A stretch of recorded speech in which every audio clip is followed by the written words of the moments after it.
Alors, bienvenue à MLK chez vous. Merci de nous avoir choisis pour cette célébration. Et je sais que Dieu est au rendez-vous. Il ne manque que toi.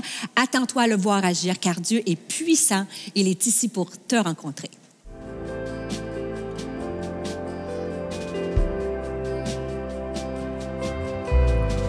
Il y a une grâce quand mon cœur traverse le feu. Une autre voix quand tout sombre autour de moi. Et quand je pense à la différence entre qui j'étais et qui je deviens, je sais que je ne serai jamais seule. Il était avec moi dans le feu, là à mes côtés. Il était présent dans la tempête, apaisant les mers.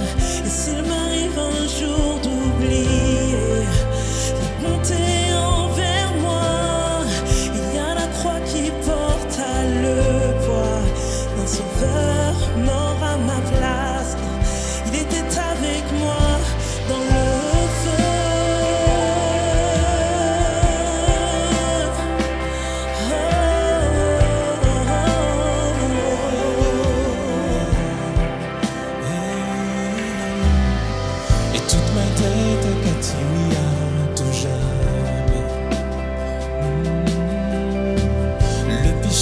N'a plus aucun pouvoir sur ma vie.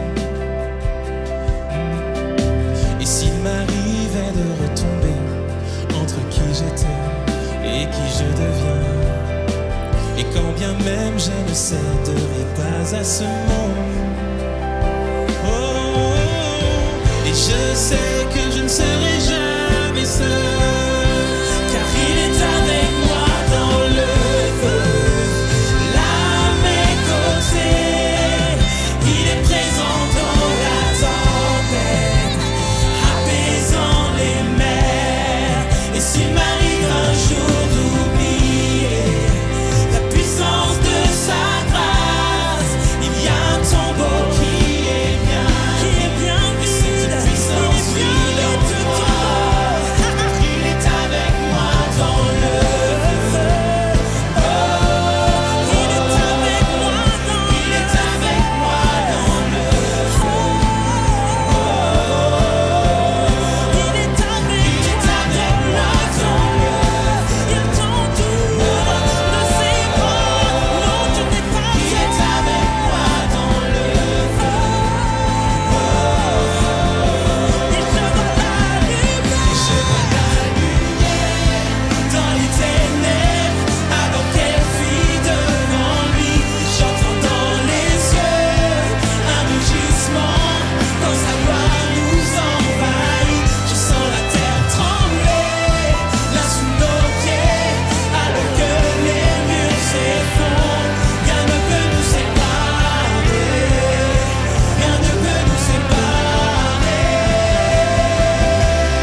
je suis et qui je deviens.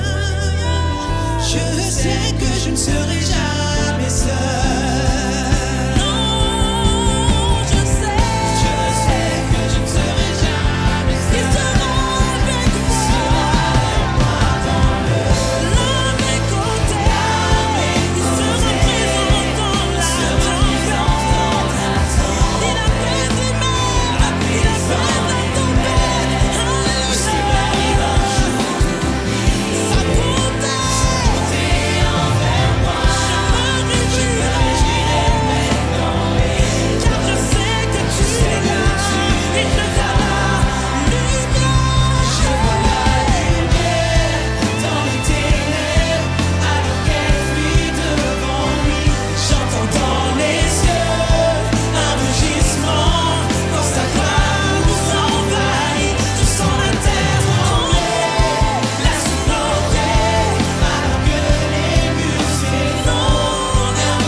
Alléluia.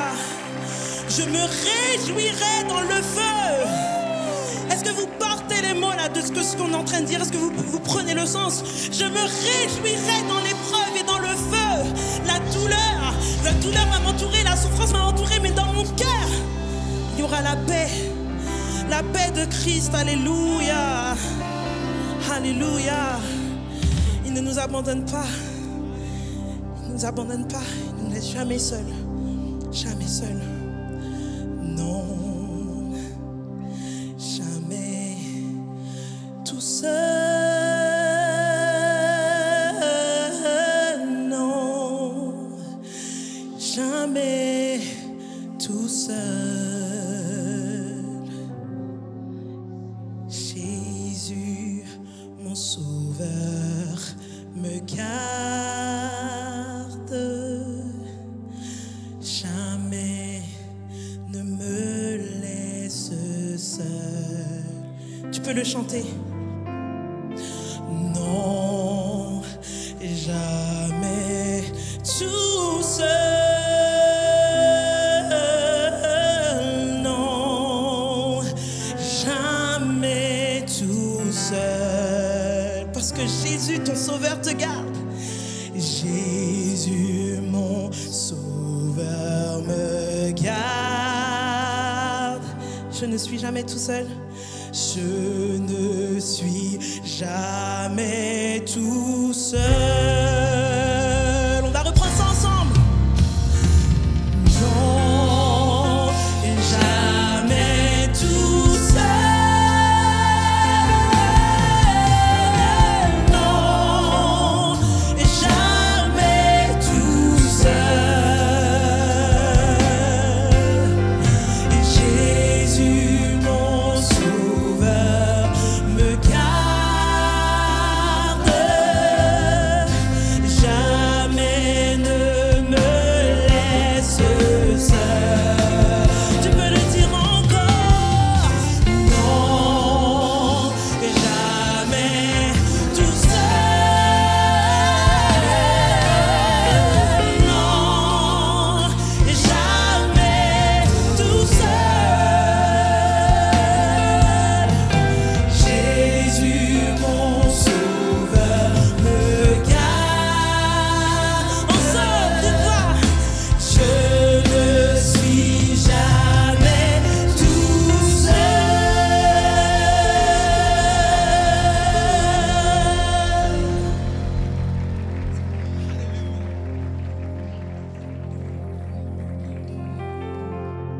Tu es toujours à nos côtés, Jésus.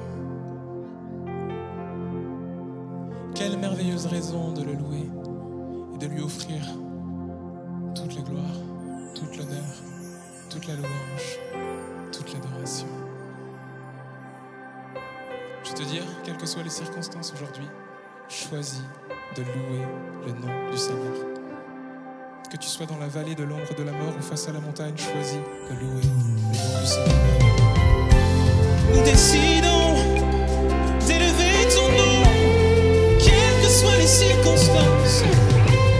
C'est notre choix, t'offrons-nous alléluia.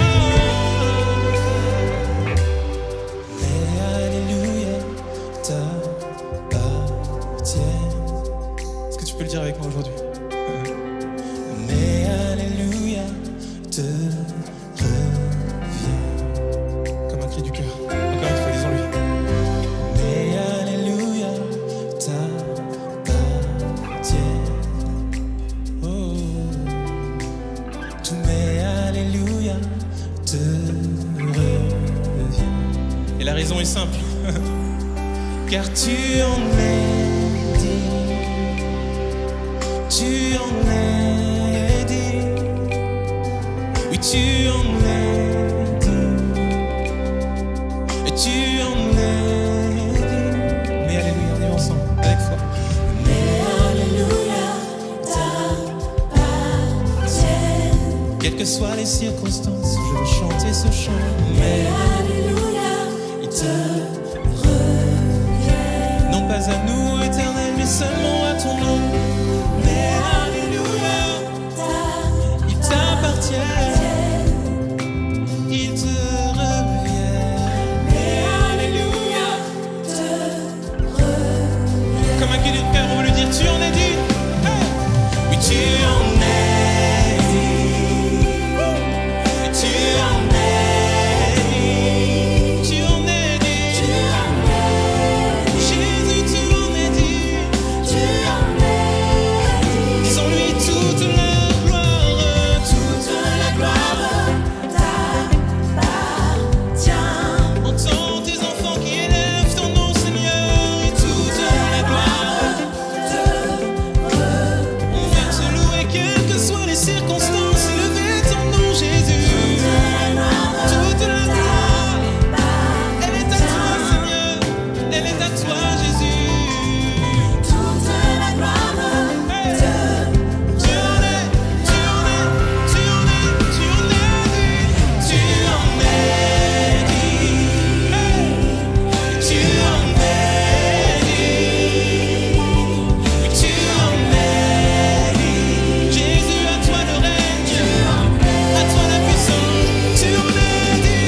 levez mes cœurs.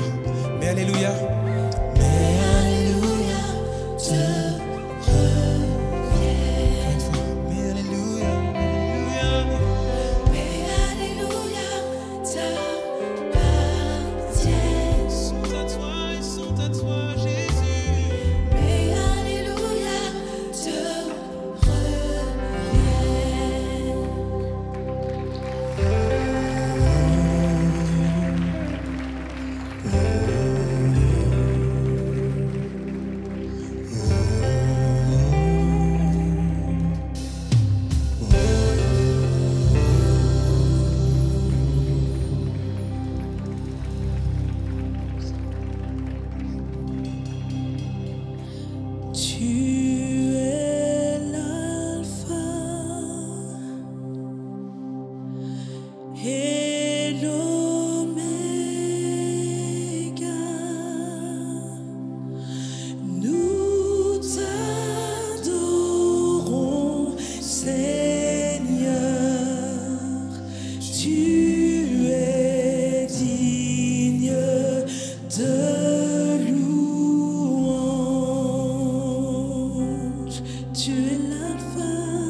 prier maintenant.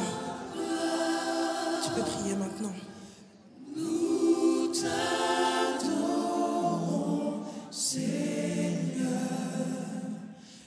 Fixe les yeux sur sa gloire. L'Église seule, nous te rendons, nous te rendons, nous te rendons. Nous te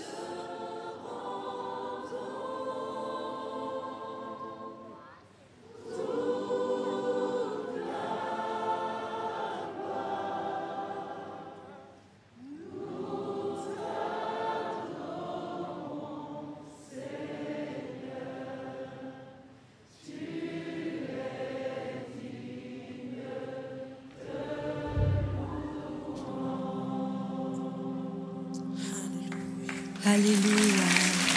Alléluia. Alléluia.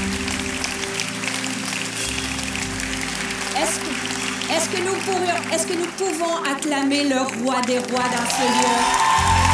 Est-ce que nous pouvons pousser un cri de victoire dans ce lieu? Est-ce que nous pouvons pousser un cri de joie dans ce lieu?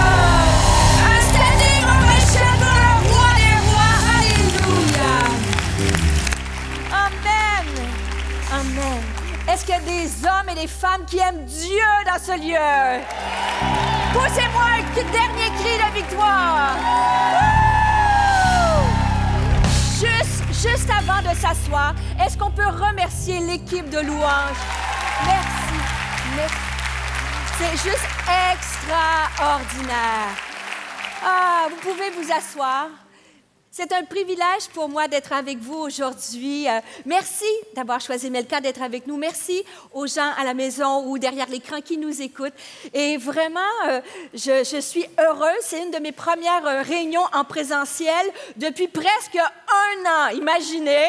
Et est-ce que ça va pour mon petit accent québécois? Hein, c'est mignon, hein? Et je suis tellement, tellement contente. Et aujourd'hui, nous allons parler d'espoir. Qui aime l'espoir?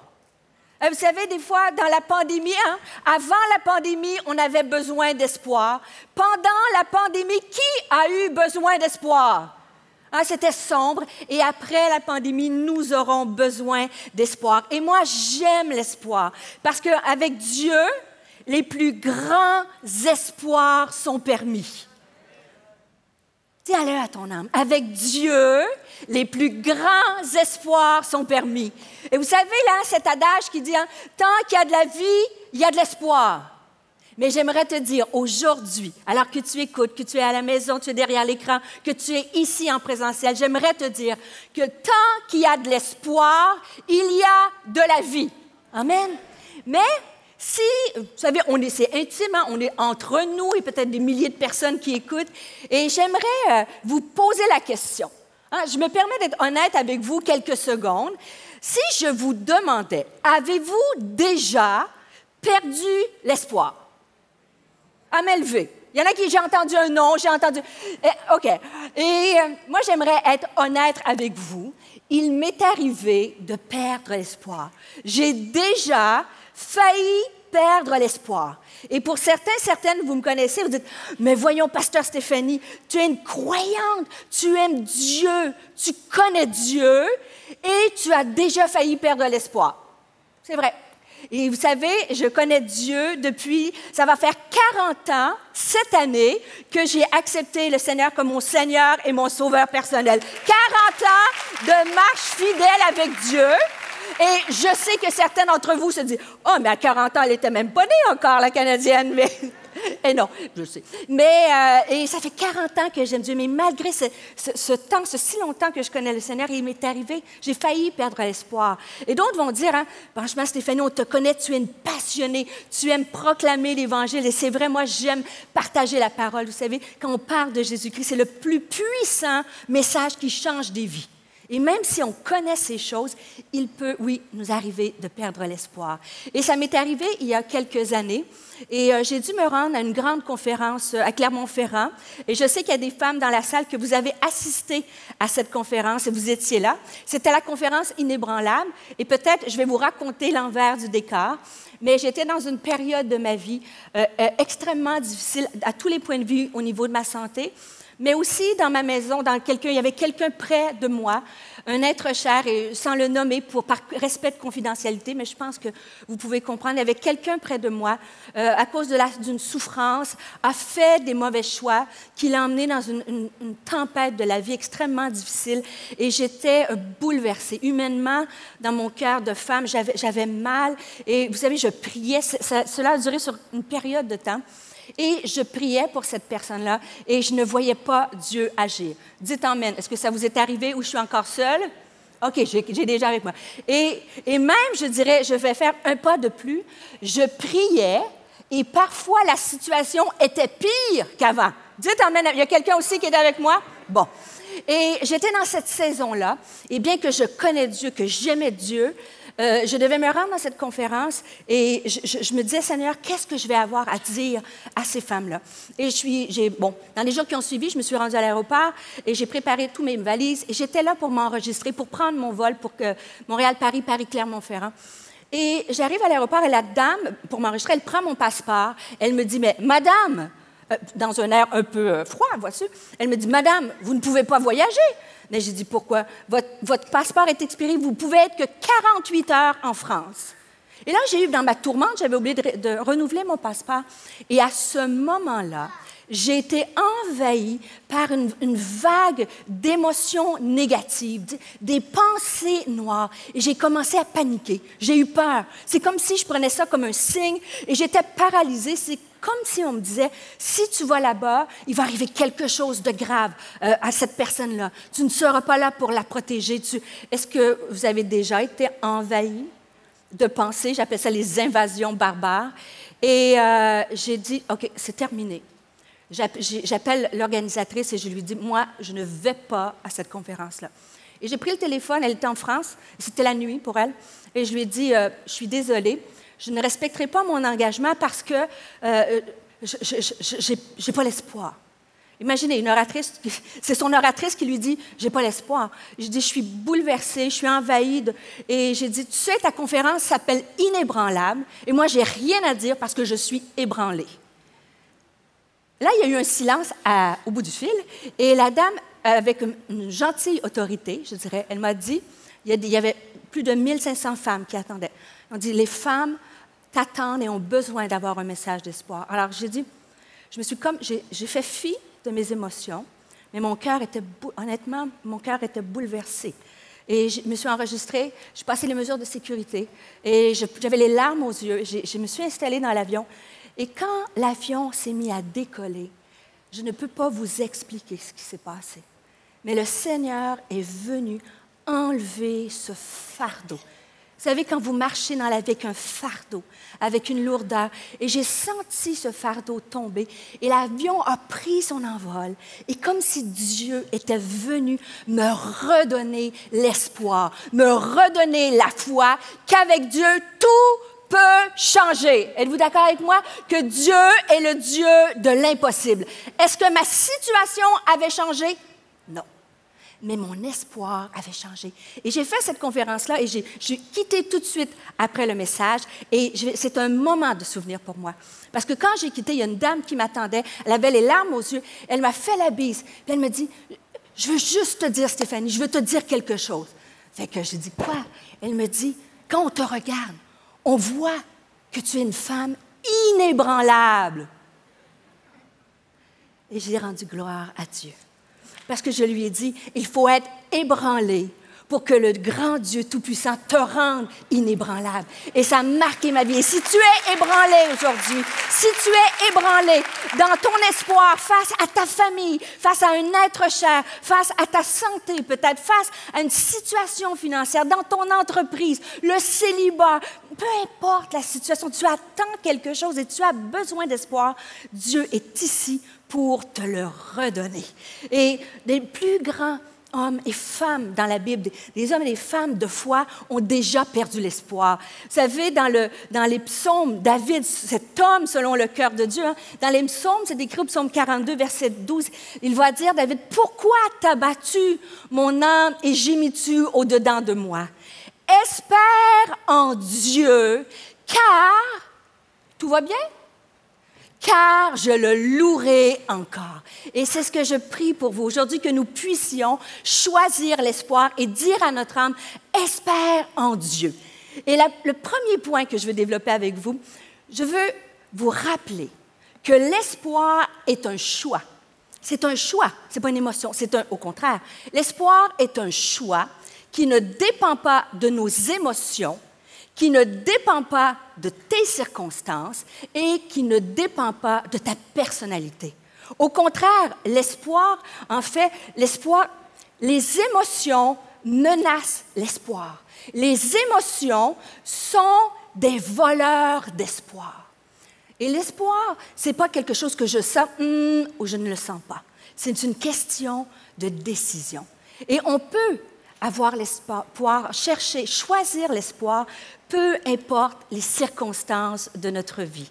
Et à travers l'histoire, on peut voir beaucoup de gens à travers l'histoire qui ont marqué. Mais juste avant de parler de ces héros, commençons concrètement par une définition. Qu'est-ce que l'espoir?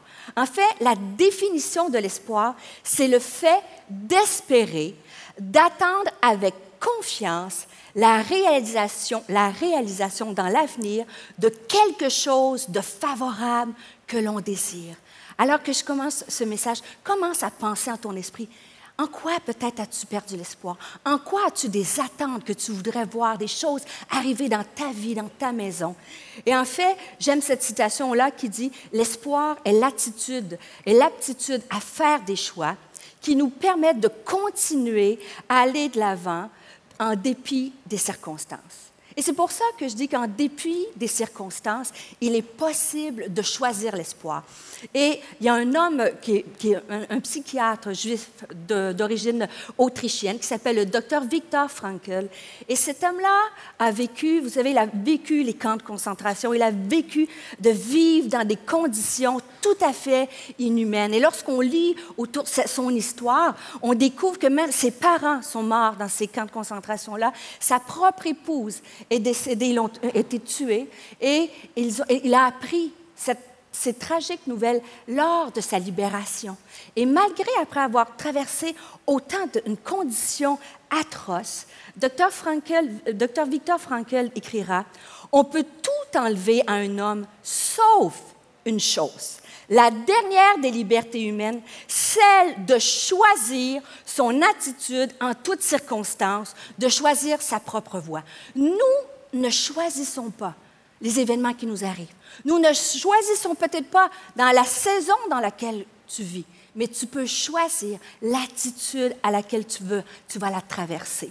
Et lorsqu'on parle de symbole d'espoir, la plupart d'entre vous, vous connaissez Nelson Mandela. Nelson Mandela est tellement un exemple d'un être humain qui a choisi l'espoir en dépit des circonstances. Et peut-être pour rappeler à quelques-uns, Nelson Mandela a lutté contre la domination politique et la ségrégation raciale. Il a participé à la lutte non violente contre les lois de l'apartheid. Et Nelson Mandela a été, imaginez, emprisonné pendant 27 ans. Et il m'a même refusé d'être libéré pour une certaine période de temps. Et on peut dire que cette saison, c'était atroce, vraiment difficile.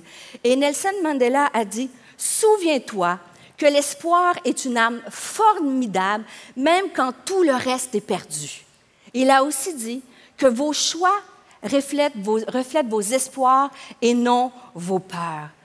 Alors, j'aimerais te dire aujourd'hui, peu importe ta circonstance, et tu sais, je ne le dis pas avec légèreté, je ne le dis pas en minimisant ce que tu peux traverser. Je ne sais pas comment tu es entré dans ce lieu. Tu es derrière ton écran, je ne sais absolument pas ce que tu vis.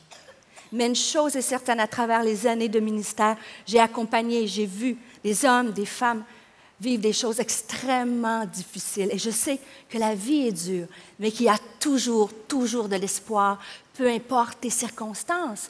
Mais alors que je te parle comme ça et qu'on réfléchit sur l'espoir, peut-être tu dis « Ah, C'est sûr, quand on pense à Nelson Mandela. Moi, Stéphanie, je ne suis pas Nelson Mandela. Est-ce que l'espoir, ça, c'est des héros? Moi, je suis incapable de faire un choix comme ça.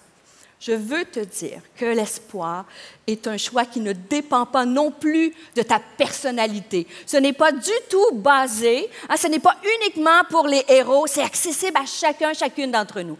Et souvent, lorsqu'on va parler de l'espoir, on va parler d'optimisme.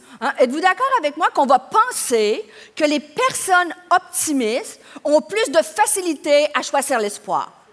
Et là, je vais vous faire rigoler, mais par exemple, lorsqu'on parle d'optimisme, il y a des gens qui voient le verre à moitié plein. Ici, dans ce lieu, est-ce que j'ai des hommes ou des femmes, vous voyez dans la vie le verre à moitié plein? Faites-moi signe. Allez, montrez-moi. Ah, beaucoup. Pas tant que ça, finalement. Hein? Et moi, dans ma personnalité, moi, le verre n'est pas à moitié plein. Moi, le verre déborde. C'est ma personnalité. Je suis de nature assez joviale. J'aime rire, et je vois les choses comme ça.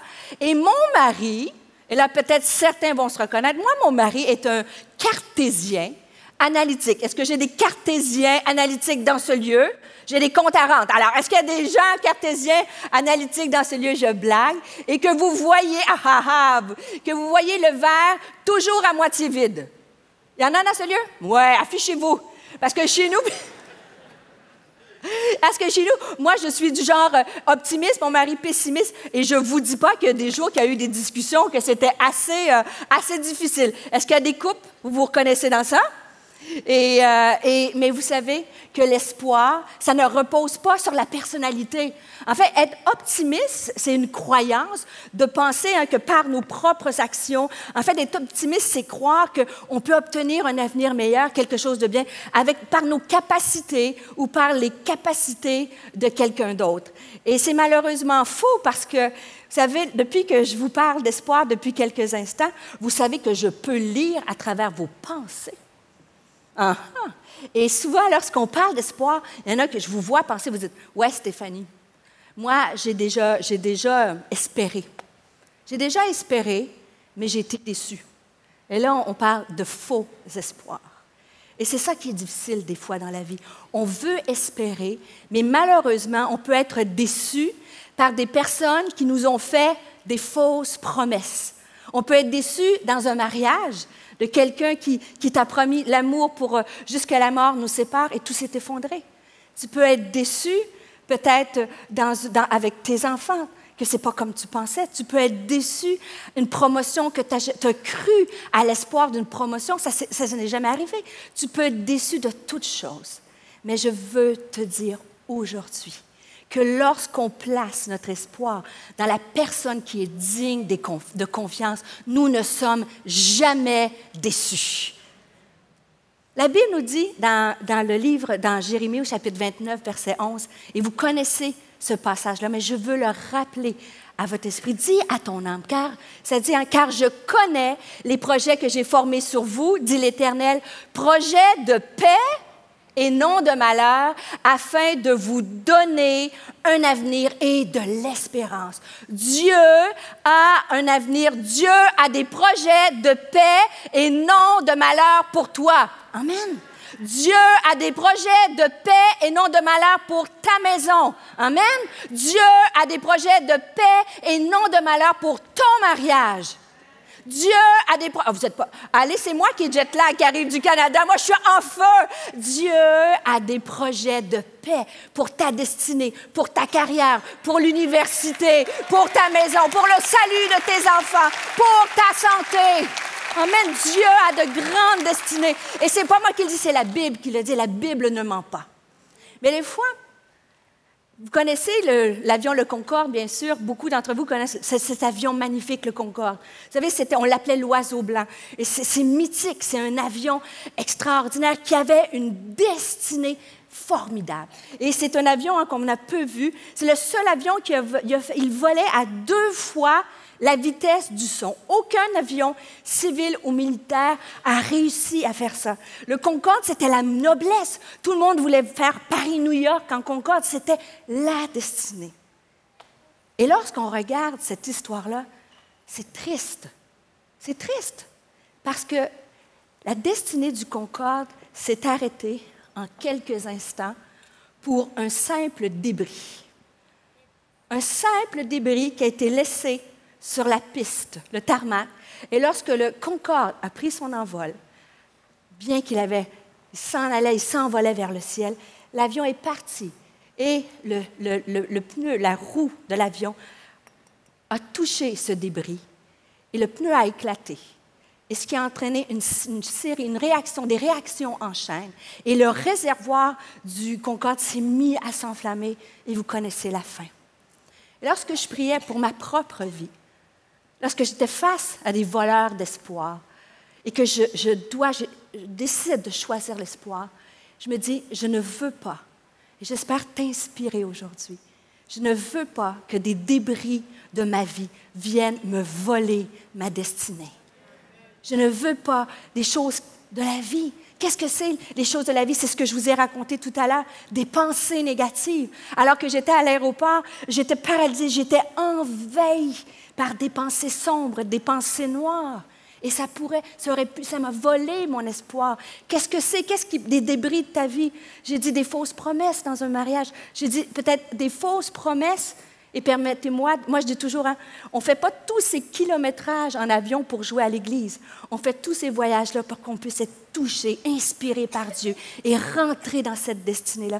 Des débris, ça peut être une parole prophétique que quelqu'un t'a donnée et que tu attends la promesse. Et pourtant, tu dis, ça ne se réalise pas, tu es paralysé. Peut-être que c'est dans la pandémie, une année complète sans Église. Est-ce que ça a influencé ta foi? Est-ce que tu t'es détourné parce que tu ne pouvais plus aller à l'Église physiquement, en présentiel?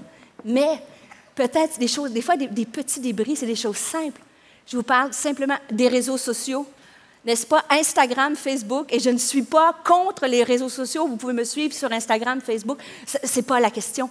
Mais vous seriez surpris de savoir comment Instagram, comment Facebook, la comparaison. Vous savez, les gens mettent sur les réseaux sociaux des photos parfaites d'eux-mêmes. Avez-vous remarqué que tout le monde est parfait sur les réseaux sociaux? Amen?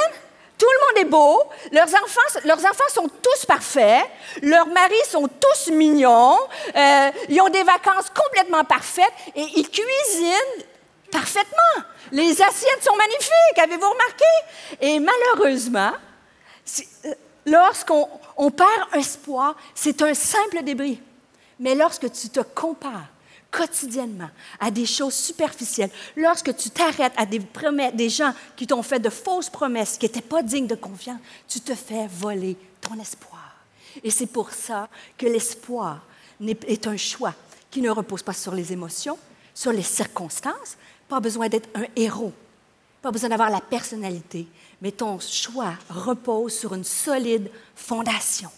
Et dans le livre des Hébreux, au chapitre 10, au verset 23, si tu as à retenir un passage aujourd'hui, c'est le passage clé du message. Et je vais te le lire, ça dit, Hébreux 10, 23, « Restons fermement attachés à l'espérance, à l'espoir, que nous connaissons comme vrai, car celui qui nous a fait les promesses est digne de confiance. » Et imaginez, celui qui nous a fait les promesses est digne de confiance et nous le connaissons personnellement. Quel bonheur de connaître Dieu. Et un verset aussi dans le livre des Hébreux, dans le livre aux Hébreux qui est écrit, Hébreux chapitre 9, verset 19, il est écrit, « Cette espérance est pour nous comme l'encre de notre vie, sûre et solide. Et l'espoir, l'espérance en Dieu, c'est ce qui donne, c'est ce qui te ancre au sol lorsque les vents soufflent. » Parce que j'ai une grande prophétie à vous faire. Prenez des notes. Je vous prophétise que le vent va souffler un jour ou l'autre dans votre vie. Grande révélation, n'est-ce pas? Et lorsque les vents soufflent, c'est tellement important avoir cette encre, cet espoir que Dieu nous a fait les promesses.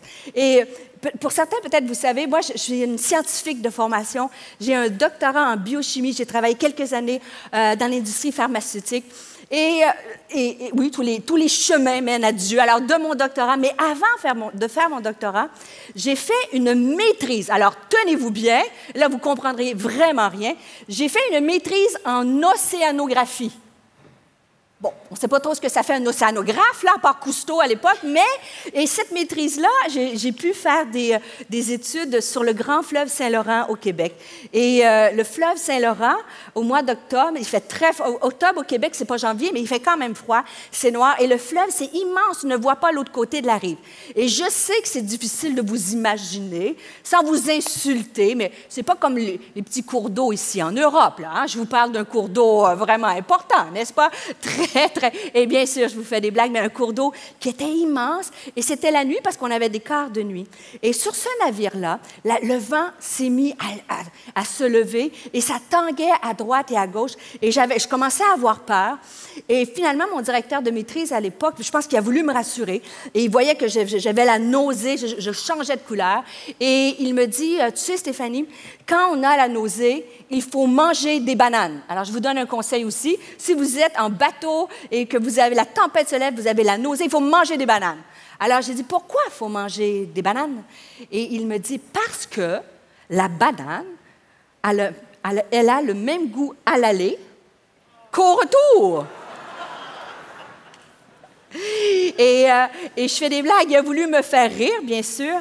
Mais lorsque le vent s'est levé, que le bateau allait de droite à gauche, le capitaine du bateau a choisi d'aller un peu à l'écart et il a jeté l'ancre. Vous voyez ce que je veux dire? Et là, parce que le lieu où il était, c'était pas solide, mais lorsque tu jettes l'ancre dans un endroit solide, ton bateau reste ferme. Et c'est ce que la parole de Dieu nous dit. Et j'aime, il y a un journaliste d'enquête qui s'appelle Lee Strobel, peut-être vous le connaissez, et il a écrit The Case for Hope. Et dans ce livre-là, il écrit une phrase qui m'a impactée. Il a dit « L'espoir a un impact uniquement si nous l'ancrons à celui qui a le vrai pouvoir. » Et en fait, l'espoir dans nos vies a un impact si nous ancrons cet espoir dans le Dieu tout-puissant, créateur. Amen.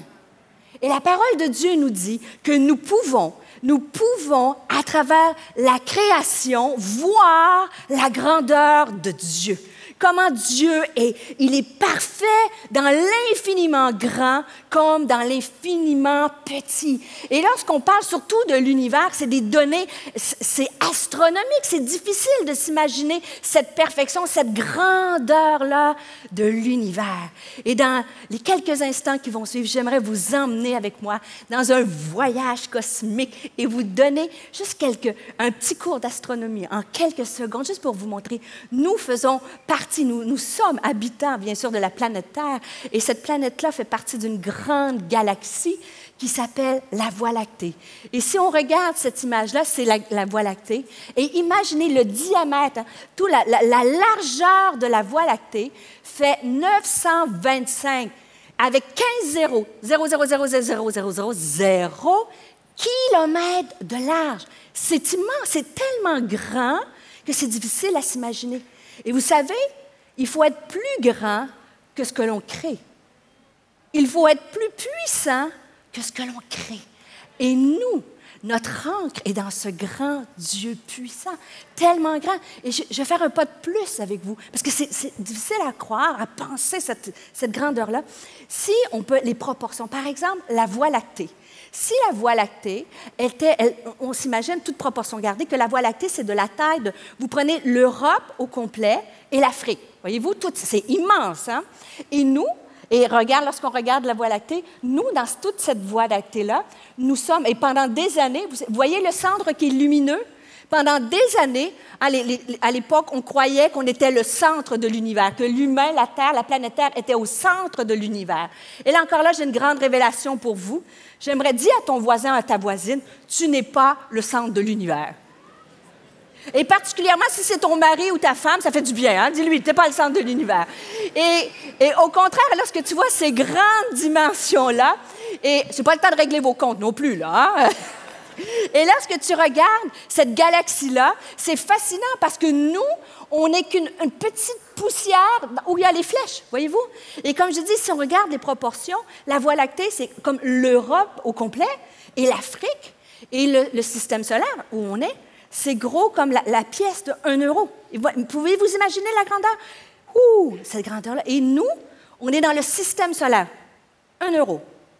Mais je ne voudrais pas vous décourager non plus, mais la terre, pas Créteil, la terre, gros comme la poussière, la tête d'une aiguille, petite comme ça. Imaginez la tête d'une aiguille sur une pièce d'1 €, c'est déjà petit, et dans cet grand univers-là.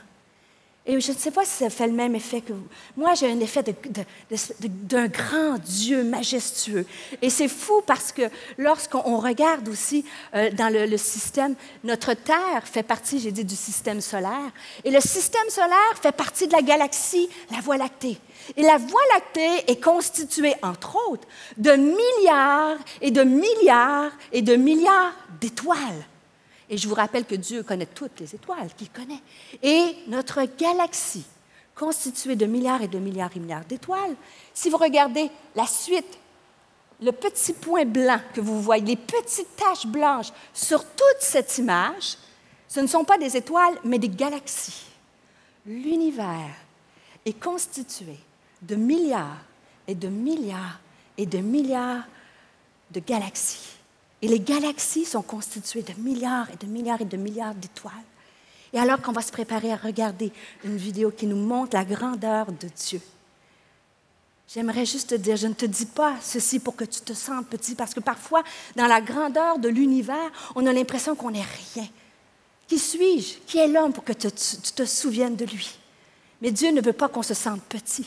Il veut qu'à travers sa création, nous voyions comment il est un grand Dieu, tout-puissant, digne de confiance et en qui on peut mettre notre espoir. Alors, regarde cette vidéo.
Dieu, tu es infiniment grand, éternel puissant, roi majestueux.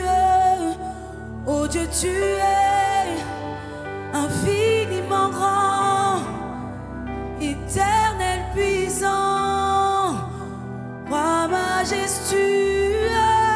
Oh Dieu, tu es infiniment grand, éternel puissant, roi majestueux. Oh Dieu, tu es infiniment grand, éternel puissant, roi majestueux.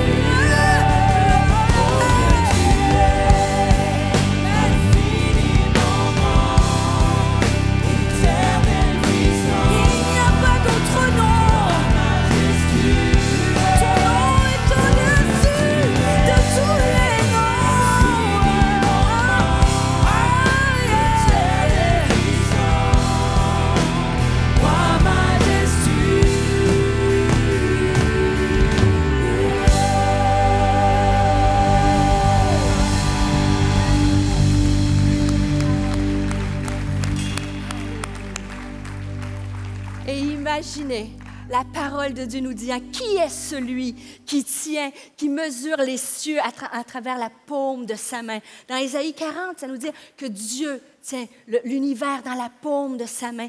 Mais le verset juste avant, il dit, il tient l'univers dans la paume de sa main, mais il prend aussi ses brebis qu'il connaît par son nom et il le colle contre sa poitrine.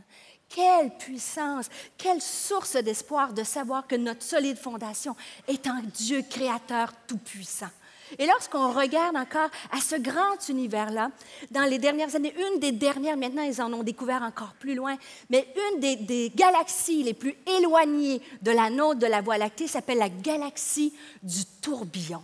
Et les images ont été rapportées, vous voyez, c'est magnifique, c'est glorieux, c'est éclairé. Et dans cette galaxie-là, il y a des images qui ont été rapportées par la NASA. Et c'est fascinant, c'est un jeu d'optique. Mais lorsqu'on regardez au plus loin de l'univers, une des galaxies la plus éloignée, le plus loin que tu peux regarder, tu trouveras toujours la croix partout. Et la Bible nous dit hein, que Jésus était 100% divin, 100% humain quand il est venu sur cette terre, mais il était créateur avec Dieu. Hein, il a choisi de se dépouiller, de venir marcher sur la terre par amour pour toi et moi, parce qu'il nous aime. Il a choisi de mourir sur une croix de façon honteuse entre deux brigands, afin que nous puissions être réconciliés avec ce grand Dieu créateur.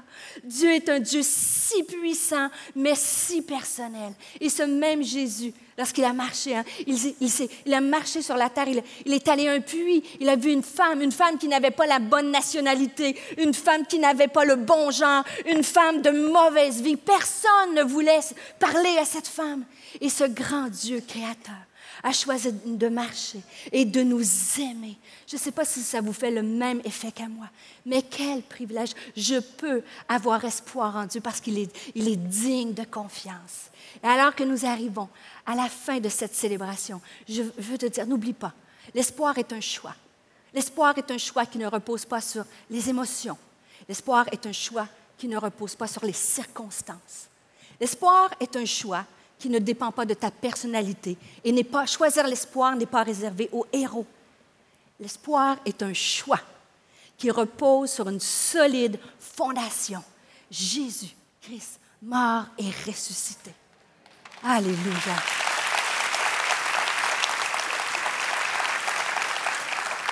Et je reviens à mon passage des Écritures dans Hébreux chapitre 10, verset 23. Je vous le relis. Il est écrit « Restons fermement attachés à l'espérance que nous reconnaissons comme vraie, car celui qui a fait la promesse est digne de confiance. » Mais j'aimerais revenir au début de ce passage-là. 3 mots tellement importants. C'est écrit « Restons fermement attachés ». Pourquoi l'auteur prend la peine de dire qu'il faut rester fermement attaché? Parce qu'il est possible de se détacher de l'espoir. Il est possible. Et tu vois, lorsqu'on regarde à ce Dieu créateur-là, c'est dimanche, on écoute peut-être la célébration en ligne, et là, on est rempli de cette gloire-là. Mais vous savez, lundi va arriver, les défis vont revenir. Et il est possible de se détacher de cet espoir-là.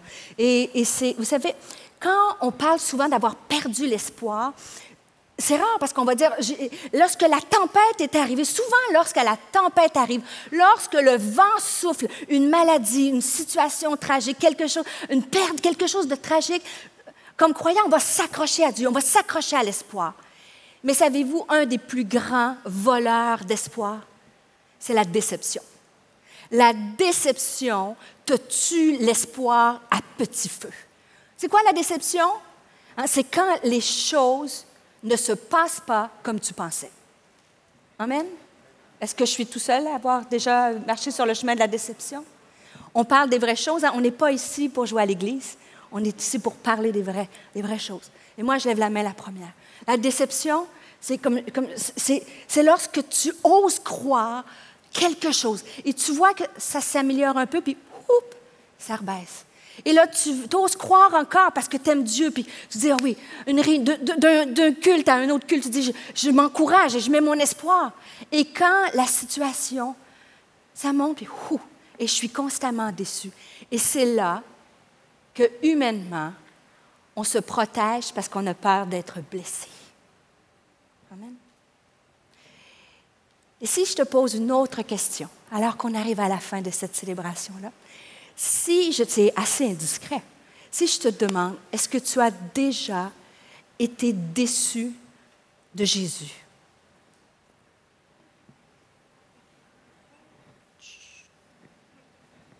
On n'ose pas, c'est comme quelque chose qui, voyons, on ne peut pas dire ça, c'est comme, mais vous savez, les meilleurs amis de Jésus ont déjà été déçus de lui. C'est difficile à dire, hein?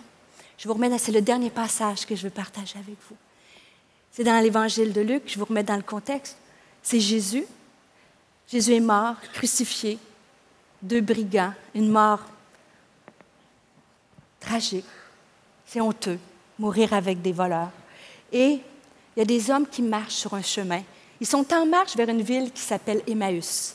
Et alors qu'ils sont sur ce chemin-là, imaginez, moi j'aime lire la parole de Dieu et je m'identifie à ces 2 hommes-là.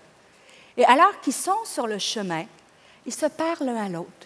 Et ils se disent, c'est pas possible ce qui vient de nous arriver. C'est pas possible. Jésus qu'on a aimé, Jésus qu'on a vu faire des miracles, Jésus à qui on a donné notre amitié, notre loyauté, probablement même leur argent, ils l'ont soutenu pendant toute cette période de temps. Et tous ceux qui ont cru que c'était le Messie, c'était leur espoir, c'est fini. Jésus est mort, crucifié.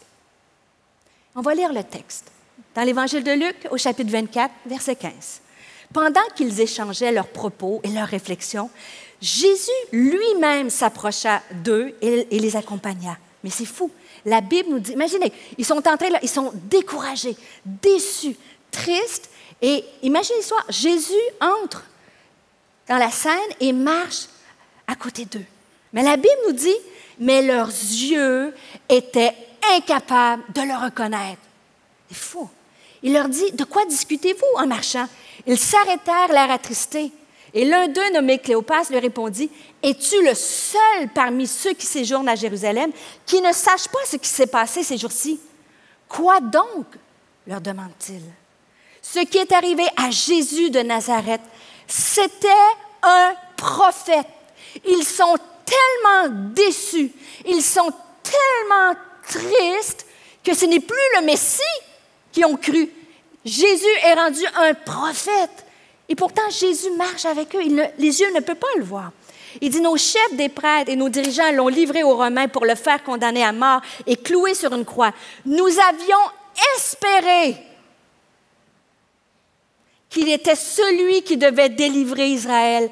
Mais, hélas, voilà déjà 3 jours que cela est arrivé. Et pour ces hommes-là, qui étaient des Juifs, c'était impossible parce que dans la culture juive, après 3 jours, déjà, ressusciter était miraculeux, mais l'âme, après quelqu'un qui était décédé depuis 3 jours, l'âme était partie. Donc, pour ces hommes-là, c'était impossible que Jésus ressuscite. Donc, si on arrête le film de leur histoire, le film de leur vie, échec, déception. Et c'est fascinant. Parce qu'en fait, lorsqu'on regarde la situation, c'est que Jésus n'avait jamais arrêté de marcher à côté d'eux. La Bible dit que c'est leurs yeux qui ne pouvaient le voir. La déception. En fait, ces 2 hommes n'avaient pas un problème d'abandon, ils avaient un problème de vision, que Jésus ne les avait pas abandonnés, mais ils ne pouvaient les voir. Et si je suis honnête avec vous, si je suis honnête avec moi-même, il m'est arrivé de marcher sur un chemin de douleur, de défi, et de penser, de ne pas sentir que Jésus marchait encore avec moi. Et la suite du texte, c'est fantastique, parce que ça dit, entre-temps, ils arrivèrent près d'un village où ils se rendaient. Alors, ils entrèrent dans la maison pour rester avec eux. Il se mit à table avec eux. Ils ont pris un repas, ils ont partagé le pain, ils ont prié, ils ont fait une prière. Et alors, la Bible nous dit, alors, leurs yeux s'ouvrirent. Amen. Ça ne vous fait pas le même effet qu'à moi? Dans ma vie personnelle, j'ai choisi l'espoir. Et quand je sens que cet espoir, lorsque je suis dans un chemin de peine ou de déception, je sais que la situation ne s'arrangera pas peut-être instantanément. Mais je sais que si j'entre en communion avec mon Jésus, avec mon Seigneur, c'est à ce moment-là, quand je suis en communion avec lui, que mes yeux s'ouvrent. Et savez-vous quoi?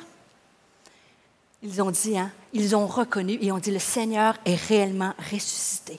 Et pour ces hommes-là, pendant une fraction, un moment, la croix, la mort de Jésus était comme le plus grand lieu de défaite.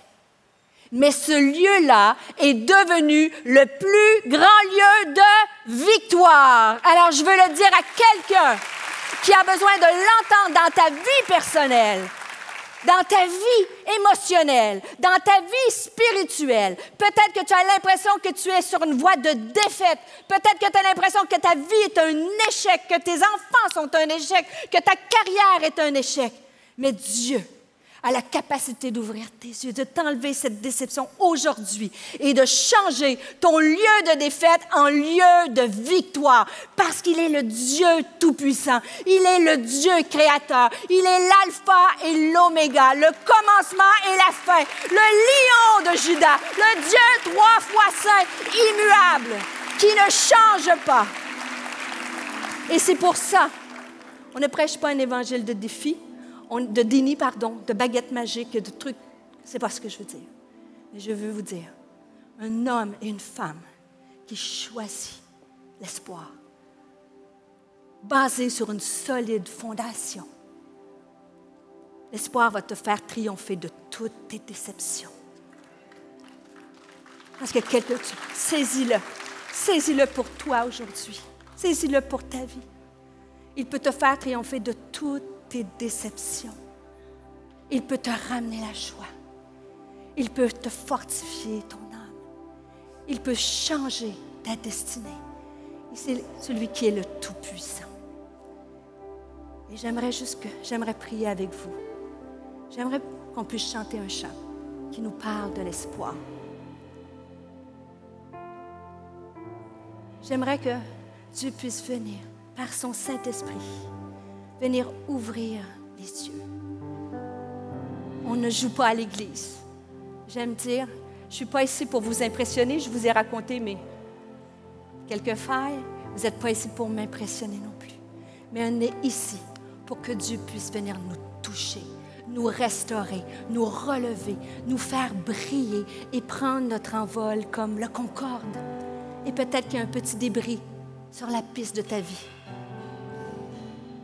Peut-être qu'il y a même un gros débris sur la piste de ta vie. Et aujourd'hui, Dieu a la capacité, va te donner la force de choisir l'espoir et d'espérer.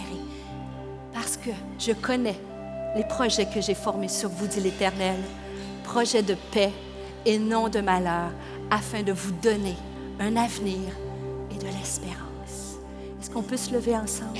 J'aimerais qu'on puisse prendre, on va chanter un chant, quelques paroles. Et avant qu'on se quitte, j'aimerais juste prier pour vous.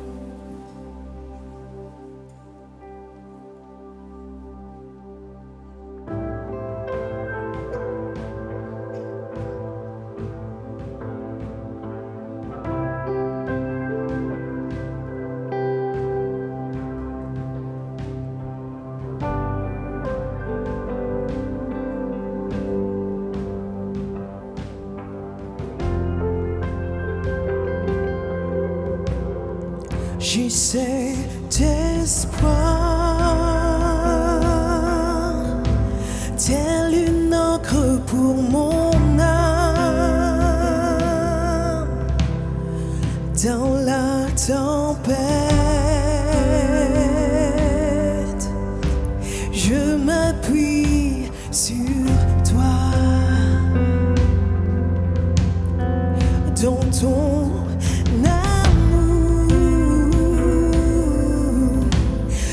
mes craintes disparaissent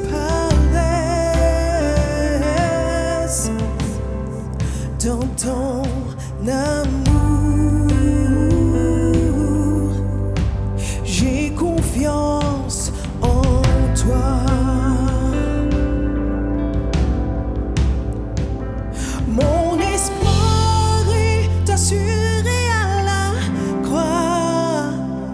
Tu as tout donné, tu nous as rachetés.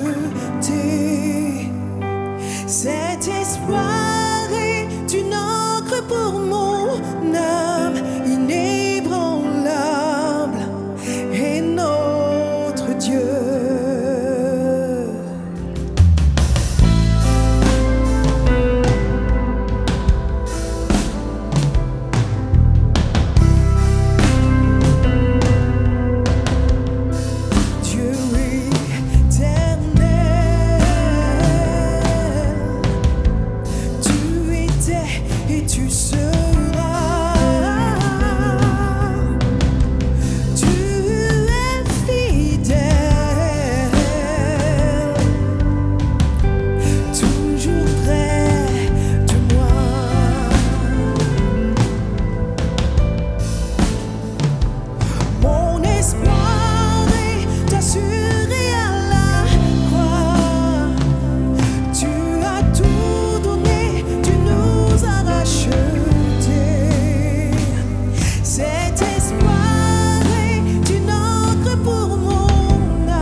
Remplir par le Saint-Esprit de cette espérance. Alors si tu es dans ce lieu et que tu as besoin que Dieu vienne renouveler ton espoir, tu as besoin que Dieu vienne te rafraîchir ton âme, tu as besoin que Dieu vienne qu'il intervienne dans une situation de ta vie. Alors pendant que tout le monde a les yeux, juste les yeux fermés, alors que tu es à la maison, tu es au travail, peut-être derrière l'écran, d'une façon juste de s'arrêter un instant, un moment d'éternité et de dire peut-être juste, je te demanderais de mettre la main sur ton cœur, sur ta poitrine ici, sur ton cœur, de dire Seigneur, j'ai besoin d'espoir. Si tu as besoin d'espoir pour une situation familiale, un signe d'obéissance. Je dis, Seigneur, je mets ma main sur ma poitrine, sur mon cœur. Je dis, Seigneur, viens agir dans cette situation familiale. J'ai besoin d'espoir pour mon travail, un boulot. J'ai besoin d'espoir pour rencontrer un mari. J'ai besoin d'espoir pour croire encore que tu peux me guérir. J'ai besoin d'espoir de croire encore que tu peux changer ma situation à tous les niveaux, que tu peux changer les situations dans la vie de mes enfants, que tu peux changer quelque chose dans mon mariage, que tu peux intervenir. Alors, si c'est à toi aujourd'hui, que tu es derrière l'écran, que tu sois en présentiel, juste mets ta main ici sur ton cœur. J'aimerais prier avec toi. Nous allons demander au Dieu de l'espérance qu'il intervienne dans ce lieu. Seigneur, je te remercie. Je te remercie, Seigneur, parce que tu dis que ta parole ne revient jamais sans avoir fait son effet. Seigneur, tu es le Dieu Tout-Puissant. Tu es le créateur de l'univers, celui qui a créé les cieux et la terre, celui qui crée Bara. À partir de rien, tu as créé cet univers. Seigneur, je te prie dans la vie d'un homme, une femme aujourd'hui qui écoute ce message, je te prie que tu viennes créer quelque chose, que tu viennes redonner la vie.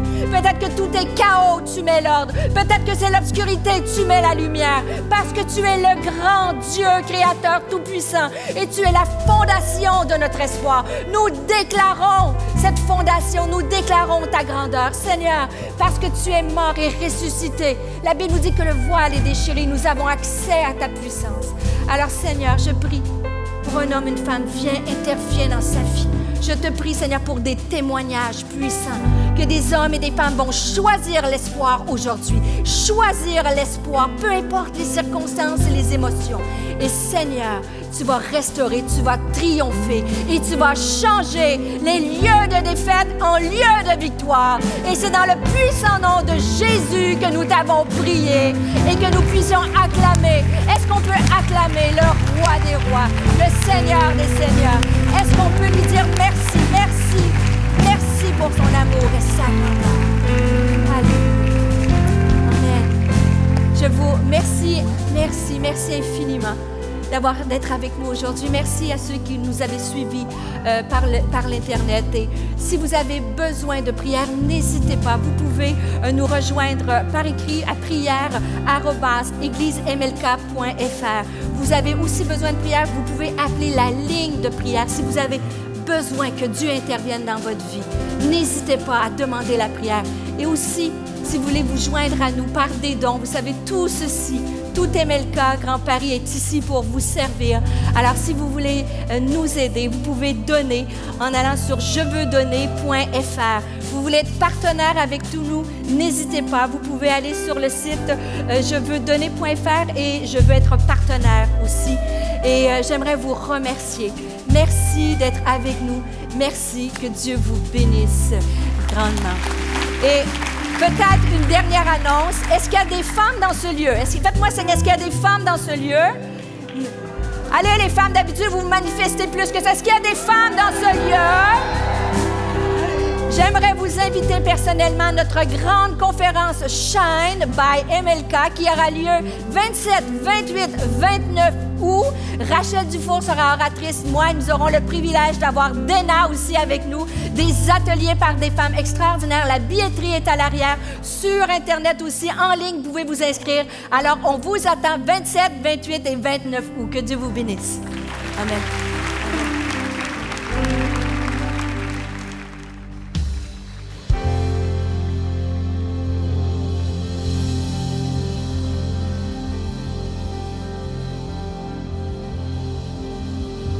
Est-ce que ça va toujours?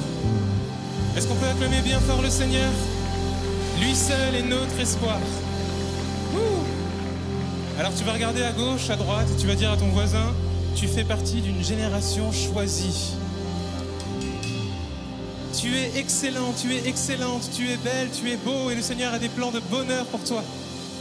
Alléluia, on va le proclamer encore ensemble. On peut l'acclamer bien fort encore. Hey! Vous pouvez sortir des rangs cette fois-ci, hein. Vous pouvez sortir. Ceux qui veulent, vous pouvez venir devant aussi. Prenez la place. Je sais que vous avez envie de danser. Comme nous là. Allez, venez.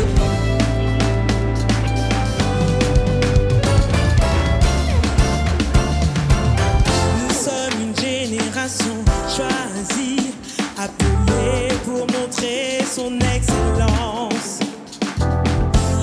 ce dont j'ai besoin, Dieu me l'a donné.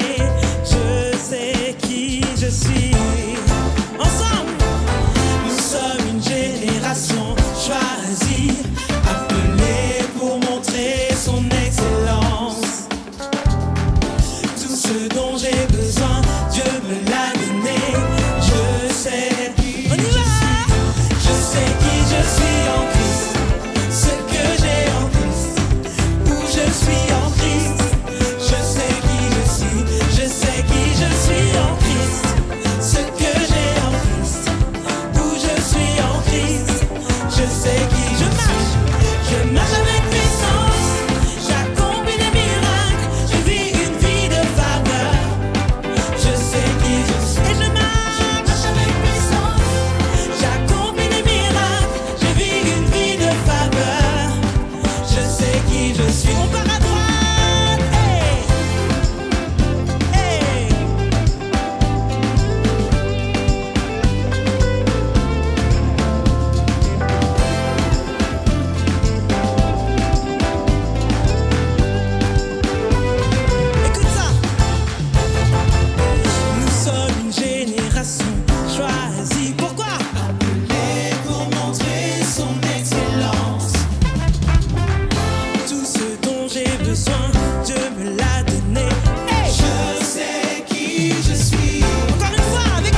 Cette vidéo t'a parlé?